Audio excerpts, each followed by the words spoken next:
आपण बघत आहात एकेपी न्यूज मराठी। आपला आवाज आपली ताकद। सबस्क्राइब करा, शेअर करा, लाईक करा। AKP news Marathi. नाशिक जिल्ह्यातील देवळाली कॅम्प येथील आनंद रोड परिसरातील हाडोडा येथे जागेत उभ्या असलेल्या मोटरसायकलना शनिवार दिनांक 22 मार्च रोजी दुपारी अचानक आग लागली। या घटनेत 15 मोटरसायकली जळून खाक झाल्या।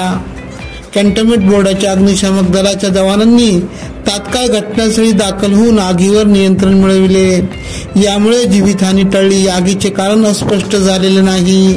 देवळाली कॅम्प मार्केट परिसरातील मोटरसायकल दुरुस्तीचे गॅरेज असून या ठिकाणी दुरुस्तीसाठी विविध ग्राहकांच्या अंदाजे 12 ते 15 मोटरसायकली परिसरात उभ्या होत्या। शनिवारी दुपारी अचानक गाड्यांनी पेट घेतला। घटनेची माहिती मिळताच अग्निशामक दलाचे जवान बंब घेऊन घटनास्थळी दाखल झाले। त्यांनी शर्थीचे प्रयत्न करून आगीवर नियंत्रण मिळवले, मात्र तोपर्यंत मोटरसायकली आगीत जळून खाक झाल्या होत्या। यावेळी जमा झालेल्या गर्दीवर पोलिसांना नियंत्रण मिळवले।